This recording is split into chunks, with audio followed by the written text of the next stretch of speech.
Tashidilik, good evening everyone. Welcome to Tibet This Week, a weekly feature in English that provides a preview of this week's news on Tibet, His Holiness the Dalai Lama, and Central Tibetan Administration. Today's headlines. His Holiness the Dalai Lama confers historic Geshema degree to 20 Tibetan Buddhist nuns. Tibet is not a part of China, but middle way remains a viable solution. CTA releases a book with the title. Scholars discuss Tibet's past, present and future at Department of Information and International Relations Symposium. Japanese lawmakers announce formation of all-party Japanese Parliamentary Group for Tibet. European Parliament passes resolution on Larung. Sikyong interacts with leading mainstream media in India. On Thursday this week, Tibetan spiritual leader His Holiness the Dalai Lama conferred Geshema degree to 20 Tibetan Buddhist nuns on the occasion of 600th founding anniversary of the Debong Monastery in Tibet. The ceremony was held at Debong Monastery in South India.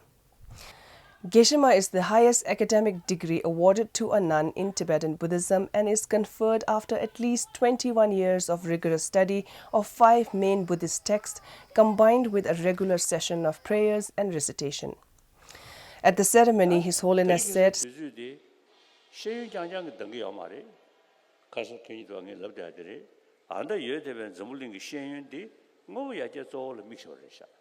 Sheyin digi chamzi peya la ada dangi yamare.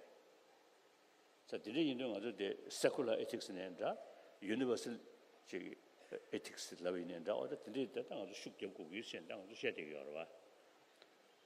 So ta thona chinga American ale do dine chole jaga ale do shada dili yindu sane ta kada zambulni jiyongi chamzi pong deba chigita tungzu jigyu le do. 다 참지 퐁베 지소지 나로라 참지 빼야라 비미기 다 간다 정신기 다 그게 네버도 슉차기로 소리지. Tibetan political leader Sikyong Dr. Lobsang Sengye said His Holiness the Dalai Lama is instrumental in making possible the historic conferment of Geshema degree to the Tibetan Buddhist nuns and that we owe him a debt of gratitude. Sikyong further said that women's leadership is taking prominence in the world. It is time for women to hold the mantle of leadership and this will ensure that the earth will be a more peaceful place. The conferment of Geshema degree to Tibetan Buddhist nuns is a long-standing aspiration of His Holiness the Dalai Lama, which reflects a historic milestone as the degree is awarded only to the monks earlier. This historic development marks a new chapter in empowerment and education of Tibetan women, particularly in the spiritual sphere. The degree will open avenues of employment and opportunity to the nuns as it makes them equally eligible as monks to assume various leadership roles in the monastic and lay communities.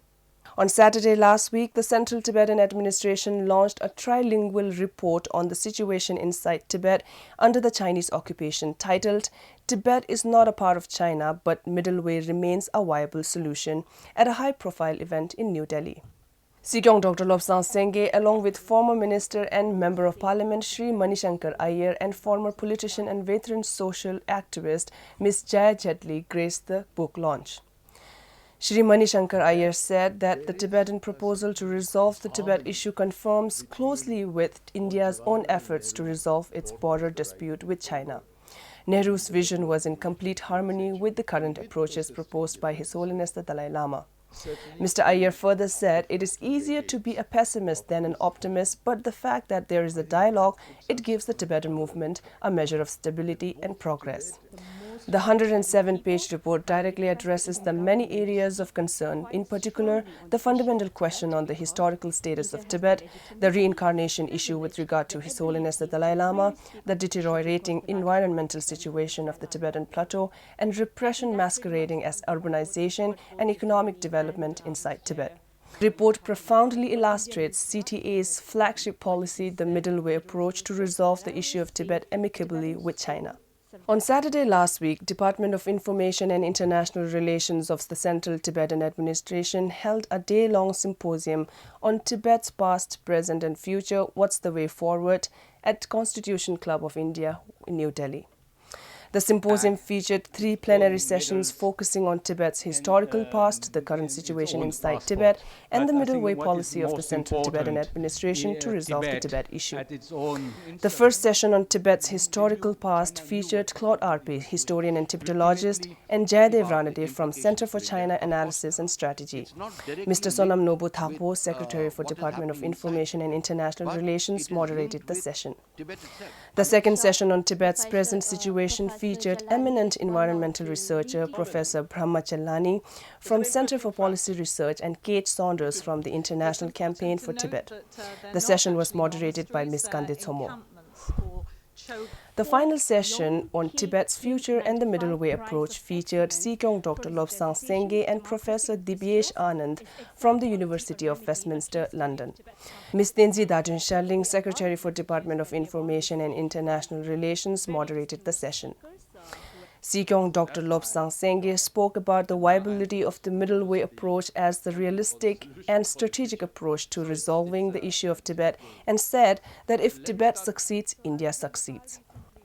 The symposium brought together a host of thinkers, scholars, intellectuals and writers from across the academic spectrum.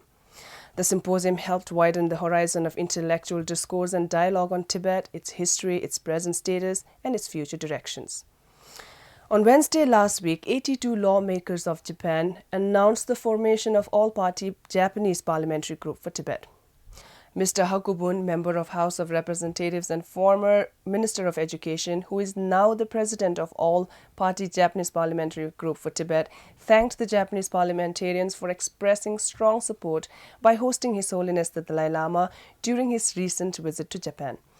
His Holiness the Dalai Lama on 16th November this year visited the Japanese Parliament and interacted with 229 parliamentarians from the different political parties on the theme Tibetan Japan in Global World. He recalled that the idea to form this Tibet support group was mooted during His Holiness the Dalai Lama's visit to Japan around 5 years ago. Representative of His Holiness the Dalai Lama in Japan, Mr. Lungtok, extended his profound gratitude on behalf of the Central Tibetan Administration and the Tibetan people to the members of Japanese Parliament for their efforts in supporting the Tibetan cause. The European Parliament on Thursday passed an urgent resolution on the cases of Larung, the Tibetan Buddhist Academy, and Ilham Tohti at the plenary in Strasbourg, France. Out of 40 clauses of the resolution, 31 address the issue of Tibet and Larung. It condemns the demolition of Larung and calls on Chinese authorities to resume dialogue with the Tibetan representatives, which was ended by China in the year 2010. The Assistance Group for Tibet in the European Parliament has immensely contributed to the success of this resolution.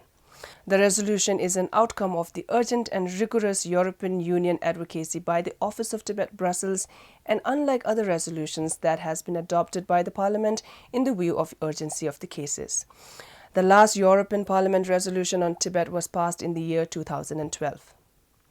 A day ahead of a crucial book released by the Department of Information and International Relations, Tibetan political leader Sikyong Dr. Lobsang Sengye interacted with leading mainstream media in the Indian capital. Reuters on December 16 published an article titled "Tibetan Leader Urges Trump to Confront China on Rights." Tribune on December 17th published an article titled "PM in Exile Appeals to Modi to Raise Tibet Issue." Economic Times on December 17th published an article titled "Tibet's PM in Exile Slams China for Opposing Dalai President Pranab Mukherjee Meet." On December 19th, Life Mint published an interview titled "Hopeful of an Early Meeting Between Trump, Dalai Lama, Lobsang Sengye." Subsequently, on December 20th, Times of India published an interview titled "India Should Make Tibet a Core Issue with China, Sengye." So much for this week. See you next Friday and have a good weekend.